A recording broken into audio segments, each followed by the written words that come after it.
அனைவருக்கும் வணக்கம். நாம் இன்றைக்கி டெட்டுக்கான வினாக்கள் தான் பார்க்க போகிறோம். 7ஆம் வகுப்பு வரலாறு 3ஆம் பருவத்திலிருந்து.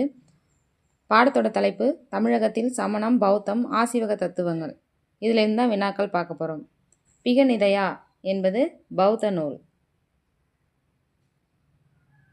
முதல் சமண பேரவை கூட்டம் எங்கு நடைபெற்றது? பாடலிபுத்திரம்.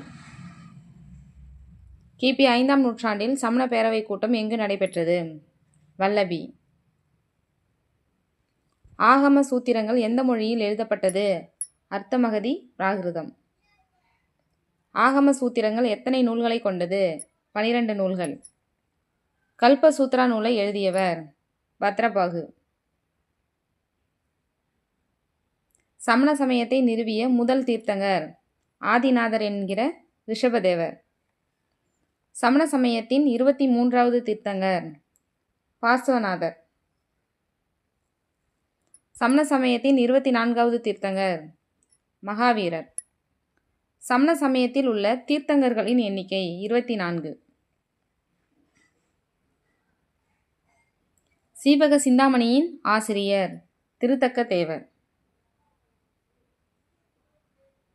அறிவர் கோயில் என்ற பெயரை உடைய கோவில்? சித்தன்னவாசல் குகை கோவில். அறிவர் கோவில் என்ற பெயரை உடைய கோவில் சித்தன்னவாசல் குகை கோவில். திரிலோக்கியநாத கோவில் எங்கு உள்ளது? திருப்பருத்தி குன்றம். கழுகுமலை குகை கோவிலை உருவாக்கியவர்? பராந்தக நெடுஞ்சடையன். திருமலை சமண கோவில் எங்கு உள்ளது? திருவண்ணாமலை மாவட்டம். சமண சமயத்தின் 22வது தீர்த்தங்கர்? நேமிநாதர். புத்தரின் உண்மையான பெயர்? சித்தார்த்த சாக்கிய முனி கௌதமர். புத்தர் தனது போதனைகளை எந்த மொழியில் பரப்புரை செய்தார்? பிராகிருத மொழி. திரிபீடகா எந்த மொழியில் எழுதப்பட்டது? பாலி மொழியில். திரிபீடகா அப்படின்னா 3 கூடைகள் அப்படின்னு அர்த்தம். அந்த 3 பீடகமும் என்னென்ன பார்க்கலாம். வினய பீடகா, சுத்த பீடகா, அபிதம பீடகா. விசுத்திமக்கா என்ற நூலை எழுதியவர்? புத்தகோசா.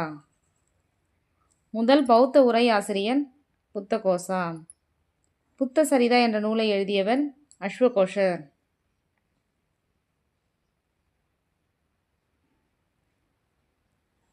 மணிமேகலையின் ஆசிரியர்? சீத்தலை சாத்தனார். மத்த விலாச பிரகசனம் என்ற நூலின் ஆசிரியர்? மகேந்திரவர்மன். விகாரா என்னும் சமஸ்கிருத சொல்லின் பொருள்? வாழ்விடம் அல்லது இல்லம். விகாரா எனும் சமஸ்கிருத சொல்லின் பொருள் வாழ்விடம் அல்லது இல்லம். நன்றி.